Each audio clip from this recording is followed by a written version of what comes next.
Les gars, aujourd'hui on a énormément de choses importantes desquelles discuter parce qu'aujourd'hui on a une énorme whale du Bitcoin qui a accumulé plus de 3 milliards de dollars en jetons Bitcoin au cours des 3 derniers mois. Alors aujourd'hui il faut que je vous révèle exactement de qui il s'agit. Je vais également vous expliquer pourquoi on se trouve actuellement à un point extrêmement important et un peu bancal. Si on descend en dessous de cette ligne jaune, ça pourrait être un désastre pour l'ensemble des marchés des cryptos.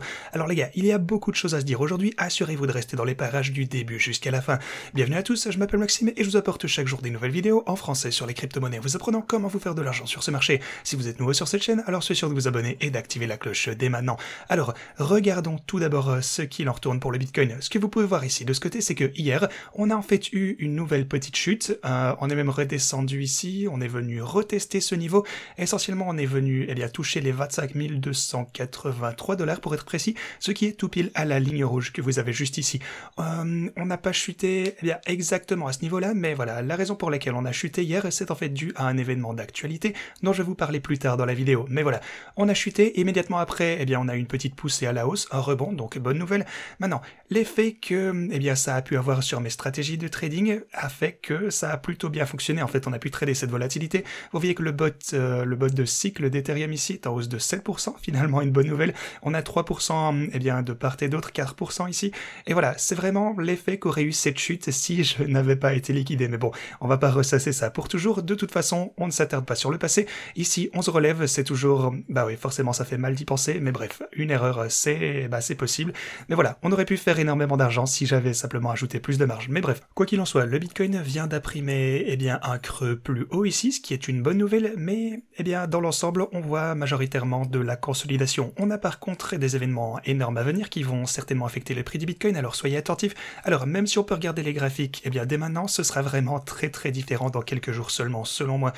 Alors, je vais vous expliquer pourquoi bientôt, mais aussi pour les marchés traditionnels, on a augmenté. De ce côté, on commence à connaître une légère tendance à la hausse. Bonne nouvelle, après cette tendance à la baisse, vraiment prolongée, pour être honnête. Depuis le 27 juillet, on ne fait majoritairement que chuter, donc il était temps que ça s'arrête. Voyons si on peut surmonter ceci. Au moins, on a pu dépasser le creux précédent, ce qui est déjà un bon indicateur qu'on est en train de changer la tendance. On a brisé cette tendance consistant à réaliser des bas de plus en plus bas, ainsi que des sommets de plus en plus hauts. Donc voilà, on est sorti de cette tendance, c'est déjà un bon signe, voyons si ça peut continuer. Maintenant, qui est cet énorme whale qui a accumulé plus de 3 milliards de dollars au cours des quelques derniers mois, des 3 derniers mois pour être précis? On a supposé que c'était quelqu'un de bien spécial, qu'il s'agissait peut-être de BlackRock, mais il s'agit en fait de Gemini, qui est l'un des plus grands exchanges de crypto-monnaies dans le monde. Ils viennent en fait de transférer leur Bitcoin d'un wallet à un autre, donc maintenant on sait qu'ils détiennent plus de 3 milliards de dollars seulement en jetons Bitcoin. Ils sont donc maintenant le 3e plus gros wallet public, la plus grosse whale connue, au moins à partir des plateformes d'échange, ce qui est forcément derrière Binance, le Cold Wallet, ainsi que Bitfinex également. Donc voilà, le grand mystère de savoir qui a accumulé derrière ces 3 milliards de dollars, maintenant on a la réponse, c'est Gemini.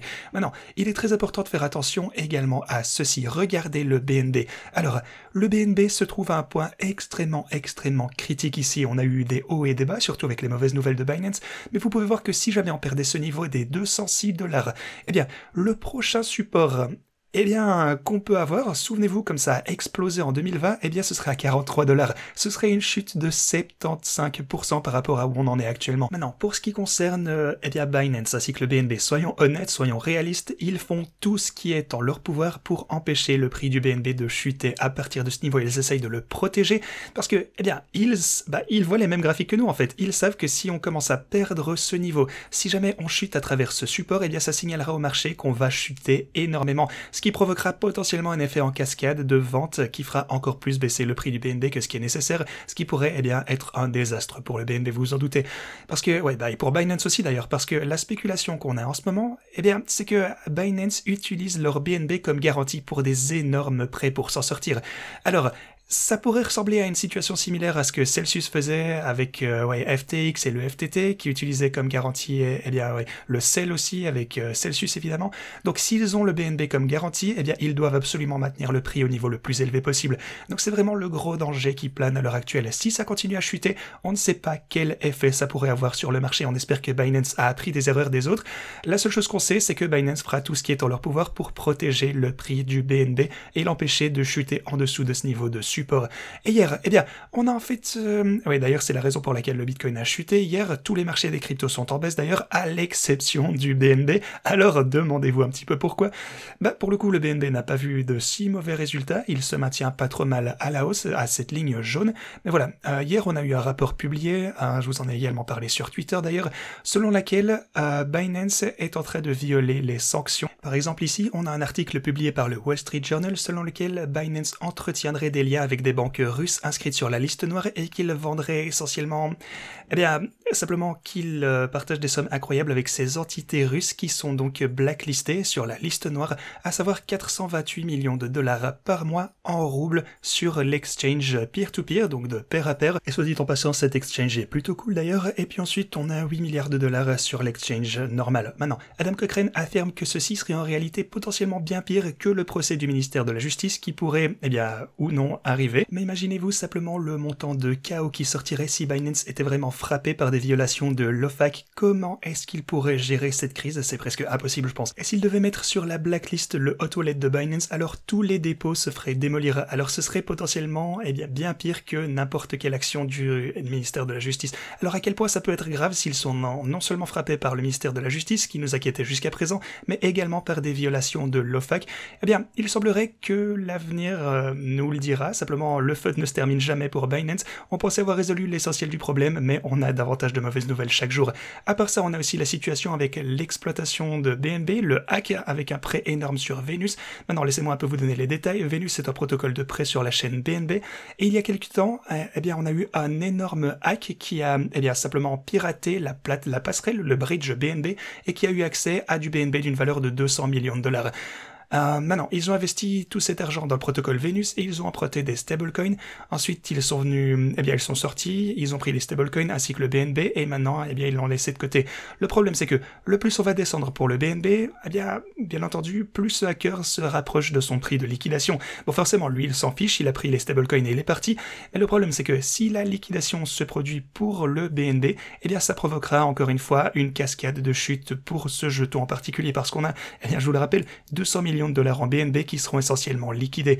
Alors, comment Binance va-t-il résoudre ce problème? Parce que, forcément, ils ne veulent pas que le BNB, crache jusqu'au prochain niveau de support.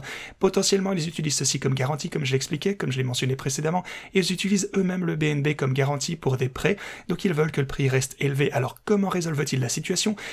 Ils ont conclu un accord avec le protocole Venus selon lequel ils peuvent contracter eux-mêmes le prêt. Alors, pour vous expliquer simplement, dites-vous simplement que Binance a désormais repris ce prêt en question. Et c'est aussi un problème parce que n'oubliez pas que tous ces trucs sont supposés être décentralisés, c'est supposé rester on-chain, mais ensuite, conclure un accord avec le protocole de prêt, donc simplement qui vous rend le prêt, ça va à l'encontre de la décentralisation, donc c'est aussi potentiellement quelque chose qui va donner une mauvaise image à Binance plus tard. Et aussi, potentiellement qui va donner une mauvaise image de toute la chaîne BNB, disant qu'elle n'est pas décentralisée. Binance peut simplement intervenir, donc s'ils estiment que ça leur convient, ils peuvent simplement faire tout ce qu'ils veulent, et c'est pas le but. Donc voilà, ils ont repris ce prêt ici, ils sont en train de rembourser la dette. Donc voilà, ils ont repris ce prêt et veillent à ce que la situation du BNB ne dégénère pas et à ce qu'il ne se fasse pas liquider en masse.